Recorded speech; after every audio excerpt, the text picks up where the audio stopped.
Hey guys, and welcome to another brand new video.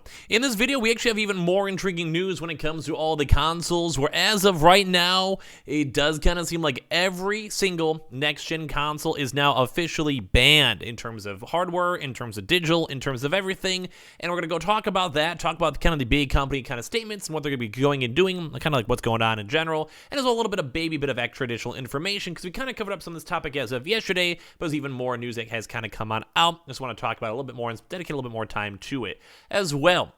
I also have at least kind of cool news for one game I've actually been looking forward to for quite some time, so be on the lookout for that. And as well, make sure you guys are subscribed with the notifications on as well for our brand new PlayStation 5 giveaway. We have the Twitter link down below, so make sure you guys use that to enter into that giveaway itself. Twitch stream down below, Amazon links down below, the Weeble and Coinbase, and as well, and when it types these types of videos, make sure you guys are a little bit more on the cordial side and just nice down below, although you guys usually always are. So if you guys saw our video yesterday, we have the official statement when it came to PlayStation officially and fully now banning all of their kind of inner workings when it comes to Russia. As you guys probably know, if you guys are not living under the rocks, and also obviously I guess not watching my videos, because we've kind of talked about a decent amount. When it comes to Russia, we've actually had quite a few different locations banned. As of before, PlayStation did make their official statement, which I actually now have that tweet. When I made that video before, I didn't have a chance to see. I'm going to show you guys that in a second. But as well, we've also now seen other companies go and follow suit, to the point of right now, gamers are very, very, very dry when it comes to living in Russia. Now, especially the one kind of big thing I think that's still affected over there is that Valve, aka like the really big Steam competitor, basically Steam itself, I don't know why I call it Steam's competitor, basically gaming competitor out there, is also still, at this point of me making this video, still running. So you're still able to go and actually buy and get those games. And in all the whole gaming sense, I think that's probably one of the very last pieces we need to go and have to essentially have a full-on massive ban.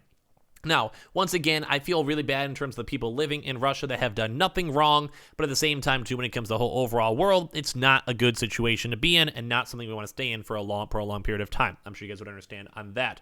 But for this, we actually have an intriguing thing when it comes to now the fact that every single, basically, console is now gone. Everything next gen.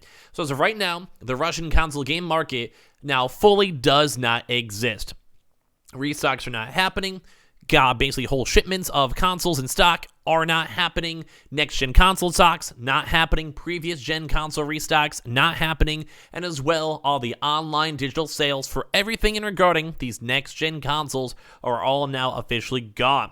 So this is also having with Sony, that we kind of had a very officially as of yesterday, and then as right after Sony did their official statement themselves, which is kind of nice to see. We even touched on this, where basically Sony was that kind of the big boy, one of the biggest players and biggest kind of, I guess, market of Russia itself. So the fact that they kind of did this is actually a very nice kind of like first step into it. And then also Nintendo did decide to go and join as well, with also Microsoft too, all cutting off the country. So basically, if you're a gamer in Russia, it's not good news. But once again, I do know there's a lot of people who actively still play like Dota and CSGO tied on in. So with this, we have some official statements discussing the fact that Russian consumers are no longer a part now of console gaming as a whole. And while I myself am a PC gamer, I'm sure you guys can also realize, especially because a lot of you guys are trying to get your consoles, if you guys are subscribed to my channel or watch my channel a lot for a lot of gaming news, console news, is that as of right now, consoles are still king. A lot of people are buying consoles, even to this day, especially more in these kind of poor countries. Now, that's cool when they're not in this really awful war or have a huge sanctions or like everything else is going on in the situation. And this is kind of why it's an intriguing thing to note, because as of now, officially all three big boy next-gen consoles are now finally outside of the market. So basically, Nintendo and Sony have now officially followed Microsoft in cutting off new consoles and game sales in the country in response to continuing invasion of Ukraine. So we covered this before, because we did go and cover up a little bit when it comes to Xbox, and also now in regards to yesterday for Sony, and now for the cream of the crop, Nintendo has now officially joined suit. So all three of them are now completely, as of now, gone. Products and services, consoles and everything, right now, you cannot go and utilize it as of this second.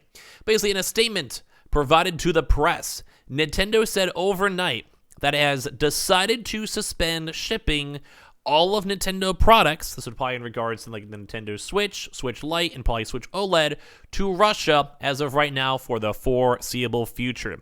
This is due to the considerable volatility surrounding the logistics of shipping and distributing physical goods. Now, I do want to go and say I kind of wish there was a bit more on the intriguing, like, more information, I guess, on that one. But just for that statement alone, in regards to this, volatility of logistics of shipping and distributing physical goods, I can understand that being an issue, because as you guys know, even for us in America, when it comes to shipping stuff across the country, across the world, even to our own local states, supply chain issues, cargo ships, and all that of the sort, it makes sense. The entire world is still in this really awkward kind of landlock where it's not really getting better. It's kind of trying its best to keep on pushing on through. It's been rough. So I feel like, at least for this one, else I can see the official statement itself. It doesn't kind of seem like it's kind of too crazy into it. But I do want to give credit towards Nintendo, because they did have the Pokemon Company go and do one of the very first initial big donations when it comes to the overall ongoing issues. But I do want to go and agree. Number one, in terms of sales, you probably can't even go and accept the sales in the first place due to sanctions in the country itself. So any type of American-based company is probably not going to be making money. Although, don't forget, Nintendo is not technically an American-based company. It does technically have an American headquarters, blah, blah, blah, blah, blah, blah.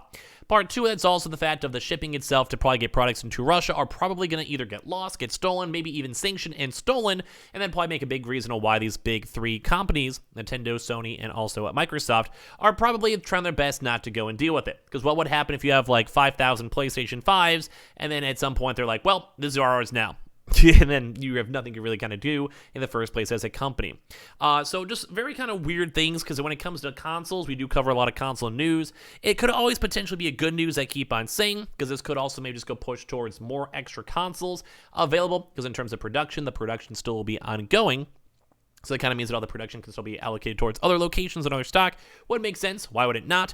But at the same time, too, I'm not sure if they'll be stockpiling up stock to release in the future, although most companies, I'd imagine, are probably not going to wait, because at this point, other people in the world can go get it, and they can be making and spend their money on that point, and maybe helping out supply shortages on other regions instead of saving stock for those spots. So basically, for Nintendo Russia, they did previously announce that its online eShop has been put into more of an inaccessible maintenance mode in Russia due to the fact that the payment services used in Nintendo eShop has suspended the processing of payments on rubles. Which would make sense, too, because the currency itself has been falling so much, and as well, it's inconsistent, and on top of that, too, it's just you don't really, as a company, you don't really want to be holding on to rubles, because if it's falling every other 3 seconds, you don't want to be instantly buying something and then technically making money, quote-unquote, and then you instantly lose money the next day, next hour, etc., and also in regards to sanctions. Probably the same things when it comes to Microsoft and Sony.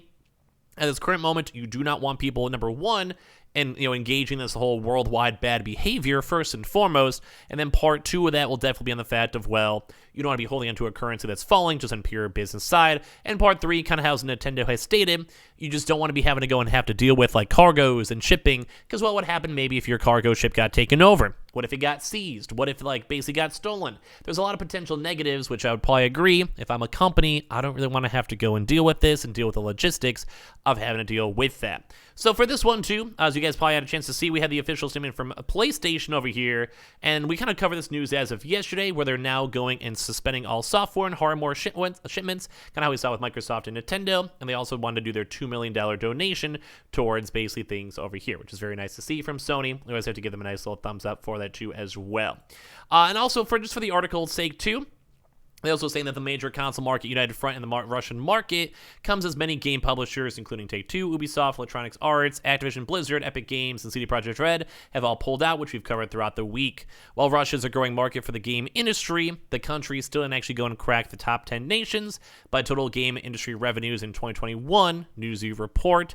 And in an investor note, CD Projekt Red noted that Russia and Belarus customers accounted for 5.4% and 3.7% of the company's sales in the last 12 months.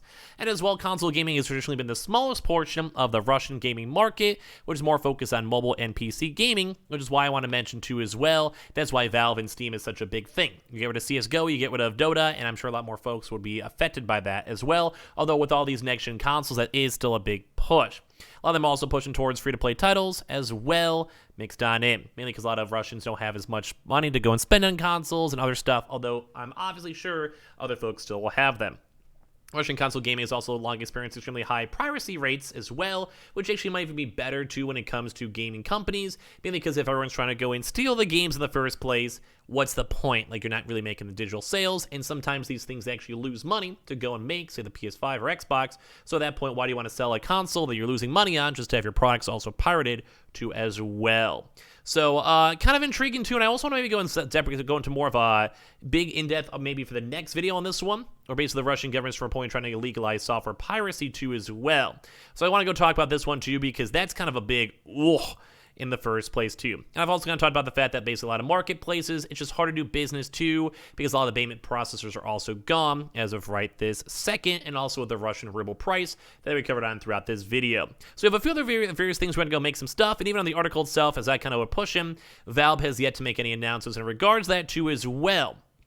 So, I would love to go and see an official statement on Valve just to see, but at this point, we'll have to kind of go. I know PC gaming, like I said, CSGO and Dota are free-to-play games, and they're very, very sought after when it comes to the Russian market. So at least it's kind of cool news to go and say all big three bad boys, Nintendo, Microsoft, and Sony kind of coming together, and we'll try our best to give you guys more details, more on other various stuff, so make sure you guys are subscribed with the notifications on, as well for the brand new PlayStation 5 giveaway. Amazon links down below for the PS5 Digital Console Controller, Twitter and Twitch stream as well, link down below, and also to follow up that PS5 giveaway down below, Webull and Coinbase too as well. And I appreciate all of you guys so much for watching, spending time on my video and my channel, and I'll see you guys up in the next one. Love you guys.